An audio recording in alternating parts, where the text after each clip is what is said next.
Today I'm going to show you how to fix a convertible BMW hinge cover trim piece. Don't know what it's called, but what happens is when the top goes up, the hinge comes out. This is the hinge in here, and sometimes the plastic breaks off, and you could order that piece. There's some residue, I don't know what this is. You can order that piece, but what happens is when the springs are gone, and mine are missing, there should be a spring right here, and there should be a spring up here. When the springs are missing, you have to replace the entire hinge. Supposedly the hinge is $600 for one side. That's like ridiculous. I don't think anybody's going to go to the trouble of doing that, so people leave them off. But I'm not going to pay $600 to fix it, so I came up with my own repair on how to put that piece of plastic back onto the hinge. And it's easy, and it can be even easier. I just decided to go the hard way because I like doing things the hard way sometimes. Doesn't mean it comes out right, but I did the other side. Unfortunately, the used car guy that I bought the car off of, the lot, the dealer was missing these. He ordered them and had a body shop paint them. And then what he did was he stuffed it in a cardboard envelope. They didn't fit, two of them, this side and the other side, with the license plate. So by the time they arrived to my house, they arrived with all the paint came off, the license plate caused damage. So I have to take it off, and I'm either going to send it back to him so he can repaint it, or I'll just pick up a can of the spray paint myself and fix it. But anyway, I ordered this piece too because this is broken. No big deal. This is nothing, it just sticks on. This is the one I already repaired. It's on now. It comes up with the hinge. There's double sticky tape on the back of these when you get them. I have no clue why there's double sticky tape, because if it's stuck to this part of the roof, when the hinge lifts up, it would just rip it right off and probably crack the plastic. It's a poor design. It was over-engineered. It didn't have to be this way, but I'm going to show you how I make the springs work, and hopefully everybody with the convertible BMW, this is a 335i. I really don't know all the different models and which ones this comes on, but if you have a BMW with this type of trim cover, my fix will work. So here is the driver's side that I replaced already. You can see this is the top spring. It's a torsion type spring. One piece goes under the clip and a little tab sticks. I see the little spring is at the top there, and it comes and it goes under the other side. That way I guess there's some sort of tension if something got caught and pulled this. And this is the piece that I made here. Not the prettiest, but I copied it as much as I can, and it's working fine so far. It's a little, the bend is a little hard. When I measured this spring up here, I didn't have my micrometers with me, so I used a drill bit, and I got pretty close. A little too thick, but I did pretty good. I actually ordered, let's see, what's going on with my phone here? .055 wire, 1.4 millimeter. It's probably 1 millimeter, if anything. It was much thinner than what I have. This is the piece that I have here. A little thick, a little difficult to bend, but it works. A thinner piece would probably bend perfectly. And here's the trim. Let's see. So you have the spring would be in this section, so it lays down right inside that clip. The other one lays down inside that clip. And when I say lays down, I mean you have to push it and hold it from springing out, and then insert that lock clip on top of it. I have a bag of them here somewhere. I don't know where they went. And that's basically all it is. So I actually, it's easier, in my opinion, to drill a hole through this, drill a hole through one of these, and use a extension spring from here to the pin in the hinge, and then from here to the pin in the hinge. Two springs. Well, one would actually work if you even wrapped around it, because all we're trying to do is keep something from getting stuck, just to spring it off and have it come back. This red stuff is some sort of double sticky tape, which, like I said before, makes no sense to me why they would want it to stick to anything. So don't even bother pulling that off. And like I said, this is the spring wire I ordered, and it's music wire, piano wire they call it. You can find it online. And next I'll show you how I pull it through. It's fairly easy. Okay, so what I'm going to do is I'm going to take the wire and I'm going to send it through this top one pretty evenly. Match up the ends, and I'm going to bend it as good as I can around this pin, possibly taking one up and one down as good as I can without scratching the car. And then I'm going to take one this way. It's easier with two people or vice grips. And let's see if I can get this one by myself. It doesn't matter if I screw up because I ordered a lot, figuring that I would, so I could always throw it away. And I think I got this one pretty tight. Like I said, thinner wire would have been better. I wouldn't be fighting it that much. I'm going to bend these two together. Let's see. It's so hot in here.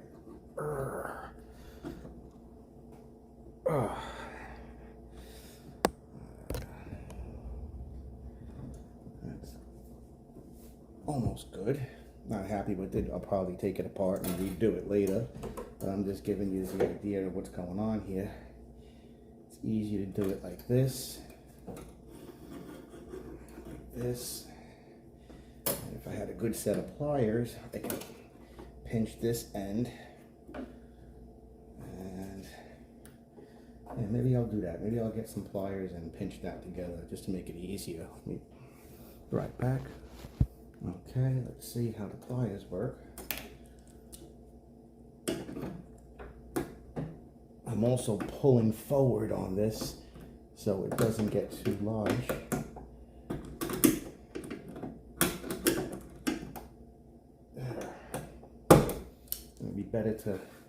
Better to crisscross them, like I said, without scratching the paint. Better to crisscross them like this as I do it.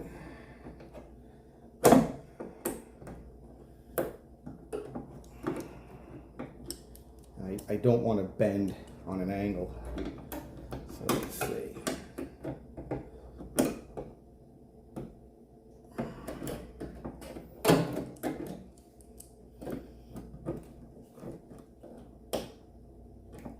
Thinner wire would have been so much more easier to do. And let me count the coils I have. 1, 2, 3. I could probably do one more. Just to copy theirs. No other reason than just me being anal about it. Trying to make it look as much like theirs.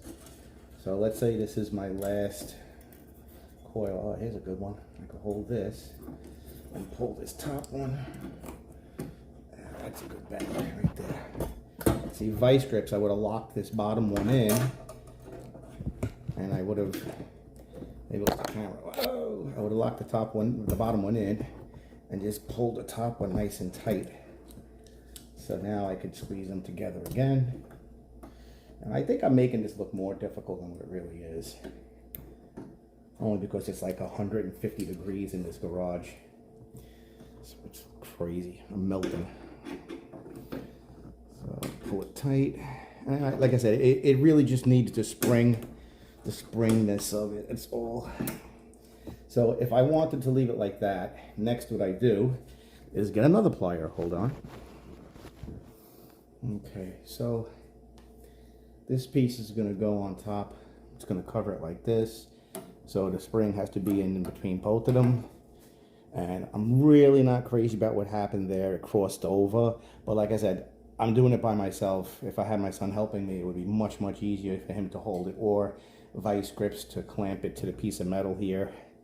So what I do now is, I'm gonna remove this because I think it's ugly. What I do now is I measure about 1.5 inches, maybe 2. I'll just do it like this. So let's maybe leave 2 inches out. I cut it there. And let's see. Yeah, it's a little bit longer. 2.25. I'll do the same up here. 2, and right there. Should be fairly even. It doesn't have to be. And then like that. Now, all I would do is just They're going to be bent, let's see if I got this right. They're going to be bent which way now? This way? I forget. Hold on. Let me see what I'm doing. Okay, I had to redo it. I bent them too much out this way. I had to straighten each one this way and the bottom one this way. I had to make them more flat, and I just hooked them on here so they don't spring. But you want them to be a little more straighter. I remember I pulled them and I tightened them. That last one wasn't good unless I would have went back around.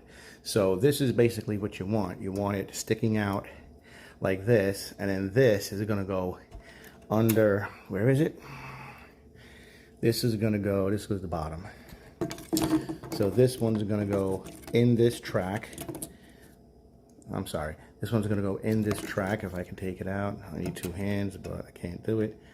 So this one here is going to go inside this track right there, like that. And then from the opposite side, once it's clipped in, let's see, right, so there's the top. See the clip? It's going to go in there, and I'm going to put the clip. Then this bottom one is going to lay down. It's already doing it. It's going to lay down inside the thing. I'm going to put the clip. And what's going to happen is that's going to give any, let's see if I can get the spring out. It's going to give any resistance. Burn, burn, burn. That way if it gets pulled, it snaps back. So if it gets stuck on something as its top's moving, it'll just come back. The bottom one, I definitely need to. But I'm going to cut this one off because I don't like the way it looks. It looks messy.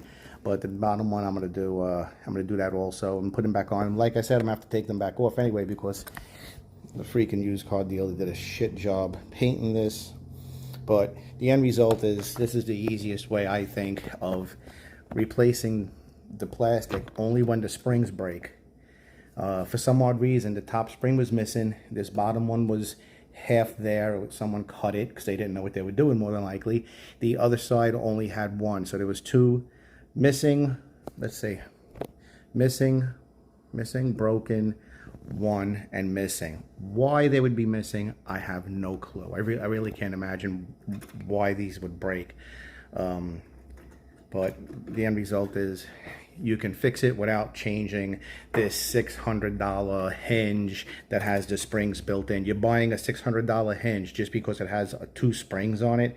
That's ridiculous. I'd rather drill out this piece, buy a torsion spring, and then just put a stainless steel threaded piece of stainless steel in here, tap each hole, screw the piece in, and cut off the head, and put some Loctite on it, and you're good to go. It's really ridiculous. You just have to make sure that when you put the plastic trim back on, that it closes nice and goes like under the lip. Because if something happened and it's not aligned right, the top will crack it and bend it. But anyway, any questions, I'll be more than happy to answer. Like I said, it's just ordering music wire. I think 1 millimeter might be good. You can find it anywhere online, and then have two people and there goes my lights. Unbelievable. And have two people, you can hold one end of the wire, the other person holds the other, or just vice grip it to the side here to clamp and try forcing one around just until you make it springy enough. I'm pretty sure they have a tension, but I don't know what the tension setting would be, so I'm just off the cuff. So far the other one works. We've had the top up and down quite a few times. There it is there. We've had the top up and down quite a few times, and it works perfectly. So not to jinx myself though, but there it is. Hope this helps somebody. Okay, bye.